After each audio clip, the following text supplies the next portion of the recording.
Bill Creator here with your 5-minute podcast.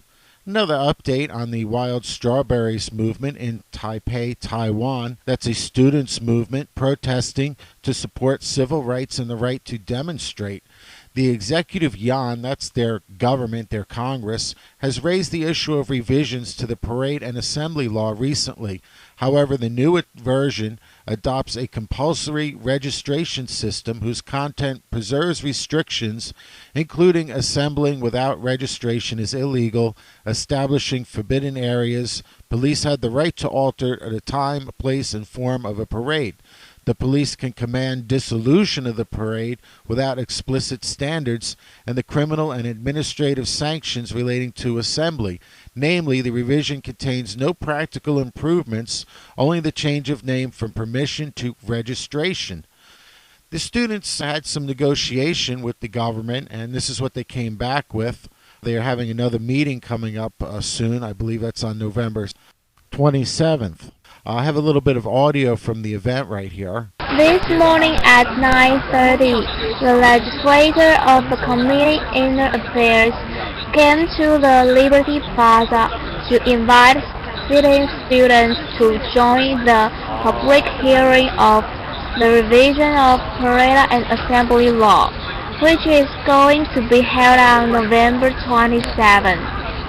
From the New York Times a few days ago, the former president of Taiwan is still in jail. He was on a hunger strike. He was jailed after supporting the student protesters, the Wild Strawberries, and had been charged. Well, he wasn't actually charged. Now, he was jailed under suspicion of money laundering during the time of his presidency, which was a few years ago. And it seems that the new president has been jailing members of the opposing political party. Now, under Taiwan law, you're allowed to keep somebody in jail under mere suspicion of a crime or investigation for a period not to exceed 3 months. For a fellow like that, he's on hunger strike, like I said. He's been hospitalized now with an irregular heartbeat, and I'm concerned and I'm worried about him. The students over in Taiwan have told me to let the world know that they want your support, they want some recognition, and more especially, they want the media to be there.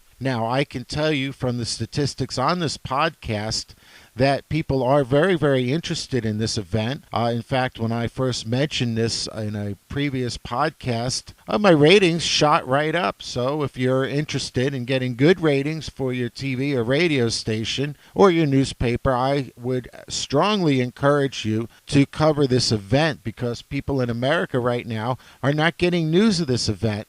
It's a darn shame. Makes me very upset. And I'm going to stay with it. I might even go to Taipei myself. If you want to send me some money and support this podcast, you can use the PayPal button. If you think I should go to Taipei, send me enough money for a plane ticket from New York and use the PayPal button like I said. Send me a note, an email. Let me know, and believe me, I will go there and I will stay until this thing is resolved. I'm sure I could podcast from over there. The kids seem to have computers. They're very, very smart. Many are reluctant to speak English, which I really don't seem to be a problem. They are capable of speaking English, though. In fact, I was very, very impressed with the quality of the English spoken there. Unfortunately, not all of them are obviously not very proficient in English, being only students, but many of the businessmen and other people, especially the cab drivers, restaurant business owners, are very good speaking English. So if you wanted to go there yourself, I would encourage that. I would also strongly advise that you understand the local laws over there and restrictions. Help the students, show a little support. They're not really asking for any money. They just want the world to know what's going on. And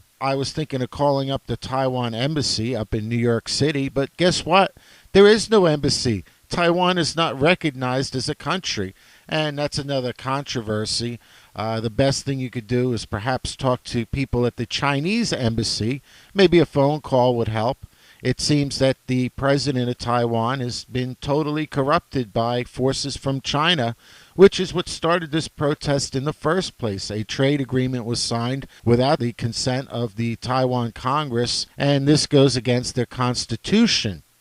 Well, that concludes the 5-minute podcast. Bill Creator, and we'll talk again next time.